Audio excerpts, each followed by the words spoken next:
Welcome everyone to Whimsy Woven Stories. Here, we explore gripping tales of real-life twists. Join our storytelling community. Actually, I'm taking Veronica instead, my husband said, standing on the curb at the airport. I was standing there with the car keys in my hand, heart pounding, thinking he'd be thrilled. He wasn't. She's more exciting than you'll ever be. My name is Celeste Morgan, I'm 39, and I work as a marketing director for a boutique hospitality consulting firm in Portland, Oregon. For 3 months, I've been planning the perfect 10th anniversary surprise, a week in Italy. First-class flights, a private villa in Florence overlooking the Arno River, vineyard tours through Tuscany, and reservations at Michelin-starred restaurants. I spent nearly $15,000 of my own money. Every detail was planned down to the last glass of Chianti, and I was so proud, so excited to see his face light up. I imagined him hugging me, telling me how thoughtful I was, how much he loved me. Instead, he showed up with Veronica, his 26-year-old secretary, the one who giggles at everything he says like he's some kind of genius. She had one of those tiny skirts on, the kind I used to wear before I got married, back when I cared more about turning heads than comfort. Thomas glanced at me like I was an inconvenience. You just drag me to museums and talk about architecture. This trip deserves real fun. Her manicured hand curled around his arm like she already owned him. I stood there in shock. The man I'd been with for 13 years, married to for 10, had just hijacked the trip I poured my heart and money into and handed it to someone else. He was using my gift to cheat. Thomas looked at his watch. Car service should be here soon. You should probably head home. Maybe order takeout. Watch one of those old British dramas you like. Something cold settled in my chest. Not heartbreak, something sharper. I looked at Thomas, really looked at him, and realized I didn't recognize this man anymore. There was no apology, no hesitation, just smug cruelty. I didn't cry. I didn't scream. I just handed him the neatly printed itinerary I prepared and watched them get into the luxury car I booked. Their laughter echoed behind tinted windows as they headed off, like I didn't exist. The drive home felt like a dream I couldn't wake up from. I met Thomas 14 years ago at a wine tasting. He was ambitious, charming, magnetic. He made me feel like the most captivating woman in the room. We were married on Christmas morning, promised each other forever.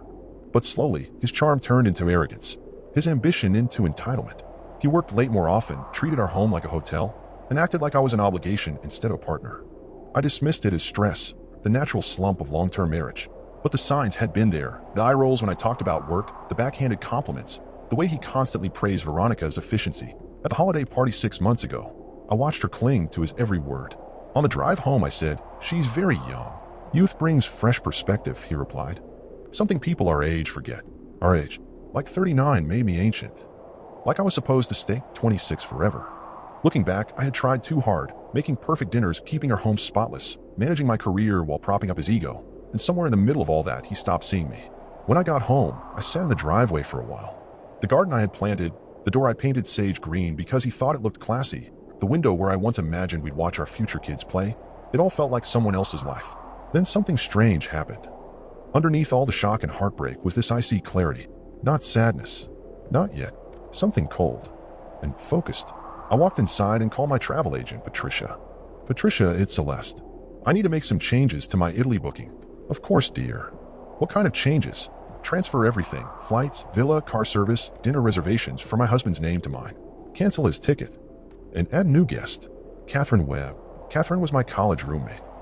A successful architect who had been begging me for years to put myself first. I knew she'd drop everything for a week in Tuscany, especially when I told her why. I called Catherine. "Change of plans. You want to spend a week in Tuscany? First-class flights. Luxury villa. Wine tours." She gasped. "What happened to Thomas?" I gave her the cliff notes. "That absolute bastard," she snapped. "Hell yes, I'm in. Be there in 3 hours, with my passport and a craving for revenge and red wine." I packed like I hadn't in years. Not for a man, not for approval, for me. I packed the red dress Thomas hated. The hiking boots he called unfeminine. My vintage camera, the one he said was pretentious. And my art history books he never understood. By 5 p.m., I was at the airport, boarding pass in hand, watching Thomas's name light up my phone again and again. Missed call. Voicemail. Another. 17 in total. I ignored everyone. Catherine and I clinked our champagne flutes in first class. The irony was perfect. I was finally taking the romantic Italian vacation I dreamed of, just not with the person I had planned. As we took off, Catherine said, "Start from the beginning. Don't leave out a single juicy detail." I did. From the months of planning to Thomas's smug betrayal. Then I said, "You know what the worst part is? I wasn't even surprised. I think I've known for months. I just kept trying harder, loving more, hoping it'd fix everything. Catherine squeezed my hand.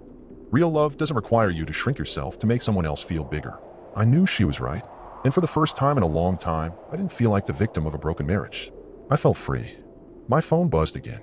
Another call from Thomas. Catherine raised an eyebrow. Are you curious what he's saying? Not really, I said. He's probably realizing his name's not on anything. That the car won't show.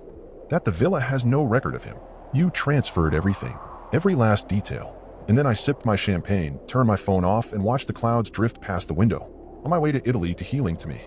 The flights were the only thing I couldn't switch. By the time I called, they were already midair.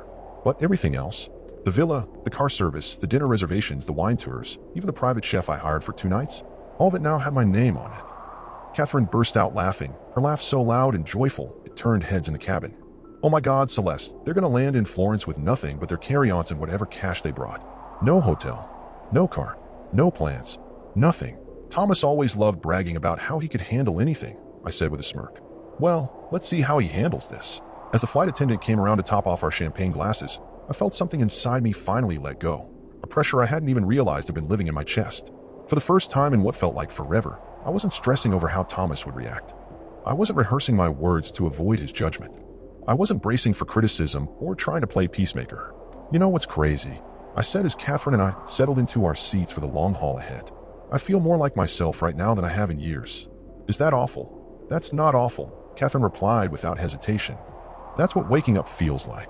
We landed in Florence at 7 a.m. local time, and it felt like stepping into a different life.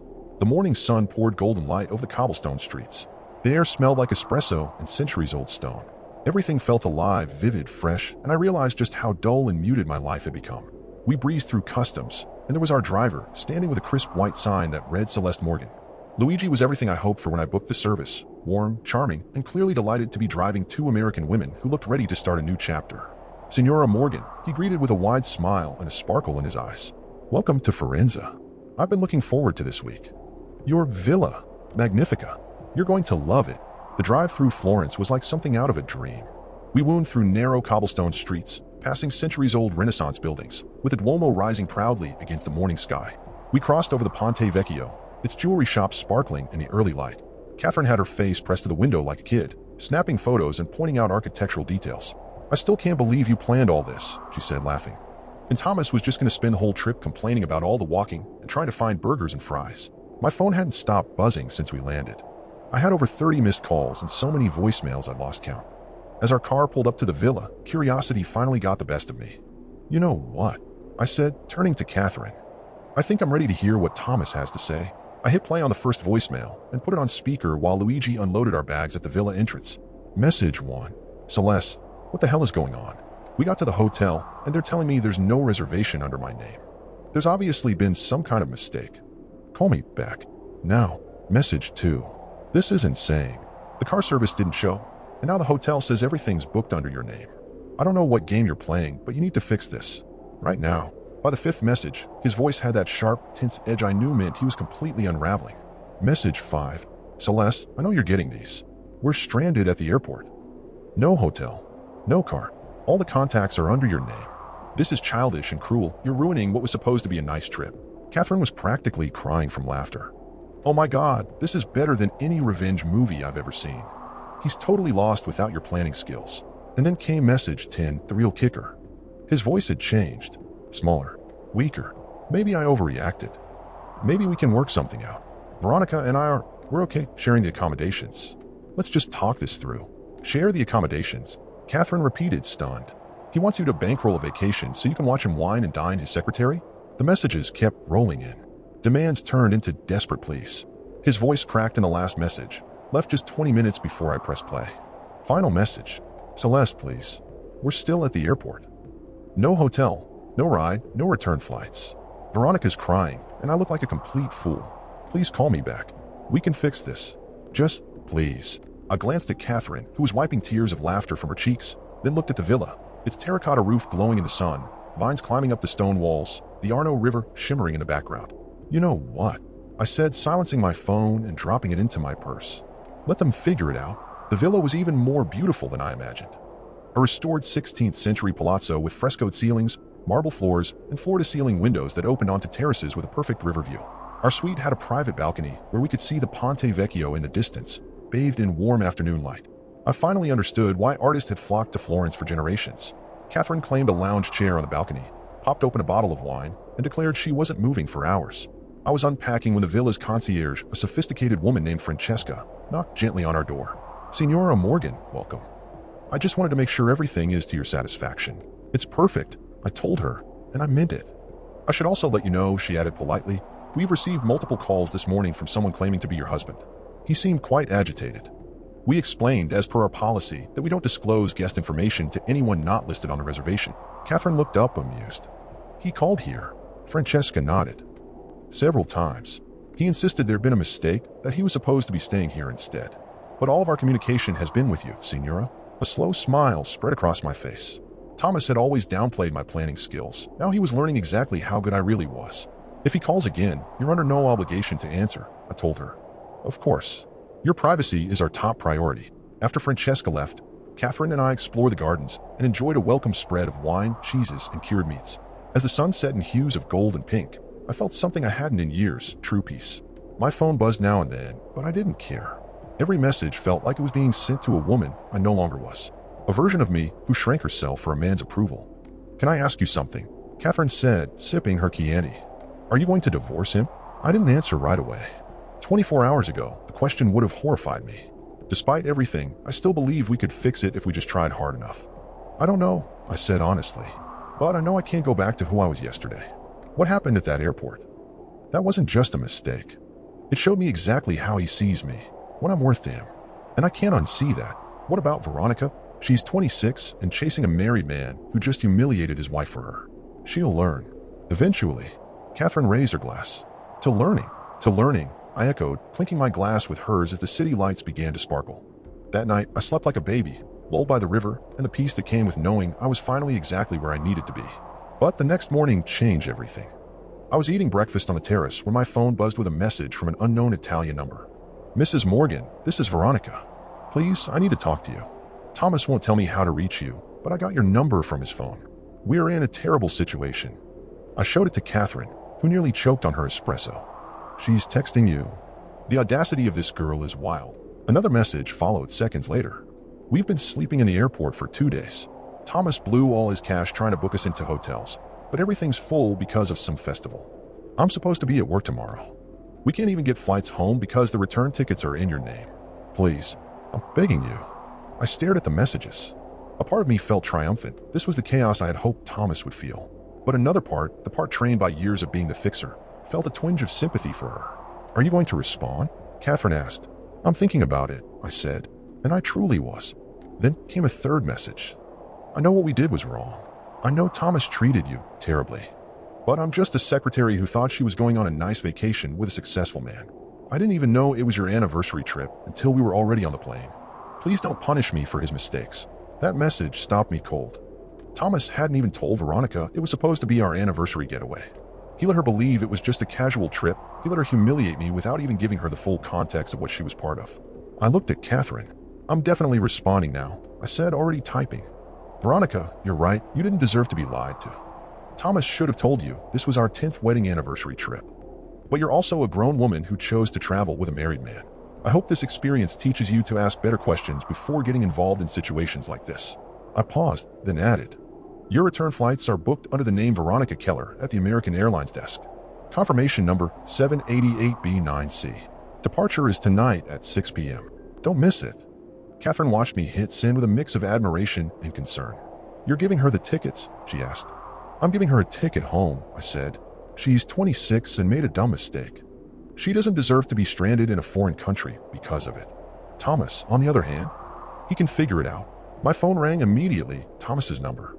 I let it go to voicemail and played it on speaker. "Celeste, thank God Veronica reached you. Look, this has gone far enough. We need to talk like adults.